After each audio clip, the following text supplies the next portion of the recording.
Korupsi di Kominfo 10 triliun. Bagaimana faktanya? Baru-baru ini ramai berita tentang korupsi yang ada di Kominfo dengan nilai yang luar biasa yaitu 10 triliun. Hal ini berhubung dengan pengadaan BTS.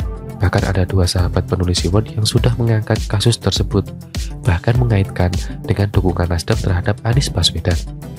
Mungkin dengan menulis artikel ini ada yang akan menganggap saya sebagai buzzer Kominfo atau bahkan simpatisan Nasdem.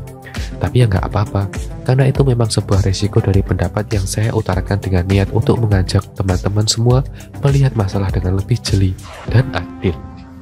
Ada beberapa lubang yang menurut saya perlu diluruskan dalam kaitannya yang disampaikan oleh para sahabat tersebut. Dugaan saya, karena para sahabat tersebut mengambil sumber dari media yang belum bisa divalidasi kevalidannya. Mari kita coba telisik dan berpikir dengan kepala dingin sehingga apa yang terjadi dapat kita pahami secara baik dan tidak sembarangan menuduh pihak tertentu. Bakti, Badan Aksibilitas Telekomunikasi dan Informasi, adalah BLU, Badan Layanan Umum, di bawah Kominfo yang mempunyai tugas melaksanakan pengelolaan pembiayaan kewajiban pelayanan universal dan penyediaan infrastruktur dan layanan telekomunikasi dan informatika. Bakti secara rutin mengelola dana USO atau Universal Service Obligation. Dana USO dihimpun dari pendapat kotor operation sebesar 1,25%. Kemudian perolehan dana tersebut dikelola untuk membangun akses telekomunikasi, terutama di wilayah-wilayah terpencil, terluar dan terdepan atau 3T, yang tidak digarap operator karena tidak memiliki skala ekonomi dan bisnis yang menguntungkan. Sektor-sektor yang mendapatkan akses pelayanan dari sarana telekomunikasi yang dibangun terdiri atas pendidikan, kesehatan tenaga kerja dan pos lintas batas negara, serta usaha kecil dan menengah atau UKM. Jelasnya dana USO ini adalah semacam CSR (Corporate Social Responsibility) yang dikelola oleh Bakti untuk membangun sarana komunikasi di daerah 3T ataupun daerah yang secara bisnis tidak menguntungkan, sehingga akses telekomunikasi Indonesia bisa merata. Status Bakti sebagai BLU untuk lebih jelasnya saya akan analogikan sebagai berikut. RS Jantung Harapan Kita dan banyak RS lainnya adalah BLU yang berinduk kepada Kementerian Kesehatan. Jadi kalau misalnya RS Jantung Harapan Kita punya masalah dengan suppliernya, apakah itu berarti kesalahan Menteri Kesehatan? Mengenai angka 10T yang disebutkan oleh pejabat Kejagung, kita seharusnya kritis juga. Sejak kasus Jiwasraya, Asabri dan terakhir Duta Palma, Kejagung selalu memberikan angka kerugian yang ajaib. Pada kasus Jiwasraya dan Asabri, saham yang secara fakta masih punya harga walaupun turun dihitung tidak ada harganya lagi, alias nol. Pada kasus Duta Palma, kita juga menunggu bagaimana penghitungan angka kerugian yang sudah disebutkan oleh Kejagung.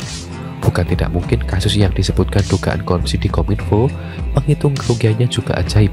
Pendapatan Bakti dari USO itu rata-rata di bawah 3T per tahun. Jadi kalau proyek 10T tentunya merupakan proyek multi-year sampai 4 tahun, kecuali ada suntikan anggaran dari pos lain. Kemudian disinggung juga soal sinyal internet. Lah ini makin gak nyambung. Sinyal internet kan urusannya operator telekomunikasi. Dinamika politik yang terjadi saat ini memang bisa membuat kita melakukan penilaian yang tidak objektif terhadap tokoh tertentu karena partainya itu juga karena afiliasinya. Tetapi sebagai masyarakat yang menghargai dan mendorong kemajuan literasi, sudah seharusnya kita waras dan meletakkan permasalahan pada porsinya. Kita semua tentunya mendukung pemberantas korupsi oleh siapapun, tapi tentunya kita berharap hukum dapat ditegakkan dengan adil tanpa tendensi karena serivasi kepentingan lain.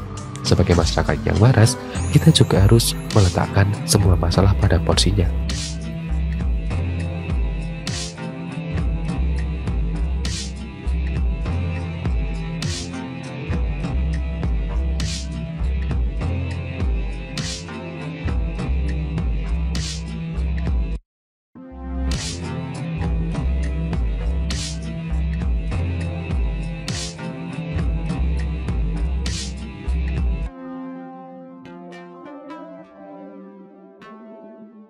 Korupsi di Kominfo 10 triliun.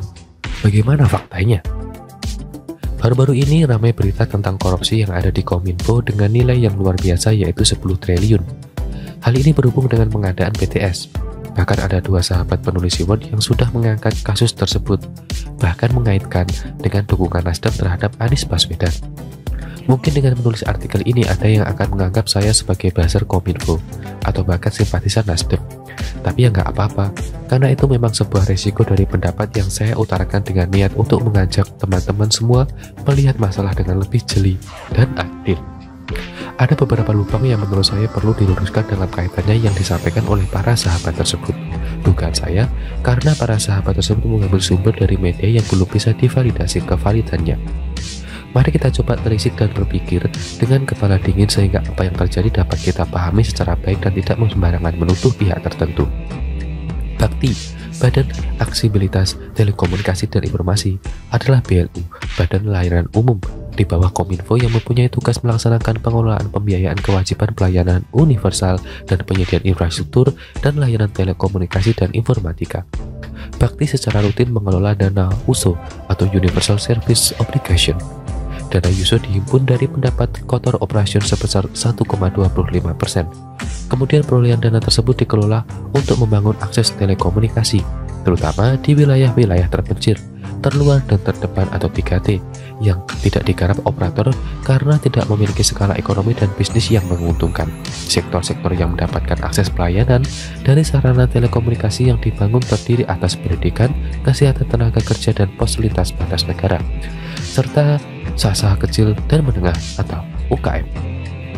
Jelasnya dana USO ini adalah semacam CSR (Corporate Social Responsibility) yang dikelola oleh Bakti untuk membangun sarana komunikasi di daerah 3T ataupun daerah yang secara bisnis tidak menguntungkan, sehingga akses telekomunikasi Indonesia bisa merata. Status Bakti sebagai BLU untuk lebih jelasnya saya akan analogikan sebagai berikut. RS Jantung Harapan Kita dan banyak RS lainnya adalah BLU yang berinduk kepada Kementerian Kesehatan. Jadi kalau misalnya RS Jantung Harapan Kita punya masalah dengan suppliernya, apakah itu berarti kesalahan Menteri Kesehatan? Mengenai angka 10T yang disebutkan oleh pejabat Kejagung, kita seharusnya kritis juga. Sejak kasus Jiwasraya, Asabri dan terakhir Duta Palma, Kejagung selalu memberikan angka kerugian yang ajaib. Pada kasus Jiwasraya dan Asabri, saham yang secara fakta masih punya harga walaupun turun dihitung tidak ada harganya lagi, alias nol. Pada kasus Duta Palma, kita juga menunggu bagaimana penghitungan angka kerugian yang sudah disebutkan oleh Kejagung. Bukan tidak mungkin kasus yang disebutkan dugaan korupsi di Kominfo, menghitung kerugiannya juga ajaib. Pendapatan Bakti dari USO itu rata-rata di bawah 3T per tahun. Jadi kalau proyek 10T tentunya merupakan proyek multi-year sampai 4 tahun, kecuali ada suntikan anggaran dari pos lain. Kemudian disinggung juga soal sinyal internet. Lah ini makin gak nyambung. Sinyal internet kan urusannya operator telekomunikasi. Dinamika politik yang terjadi saat ini memang bisa membuat kita melakukan penilaian yang tidak objektif terhadap tokoh tertentu karena partainya itu juga karena afiliasinya. Tetapi, sebagai masyarakat yang menghargai dan mendorong kemajuan literasi, sudah seharusnya kita waras dan meneletakkan permasalahan pada porsinya. Kita semua tentunya mendukung pemberantas korupsi oleh siapapun, tapi tentunya kita berharap hukum dapat ditegakkan dengan adil tanpa tendensi, karena serivasi kepentingan lain. Sebagai masyarakat yang waras, kita juga harus meletakkan semua masalah pada porsinya.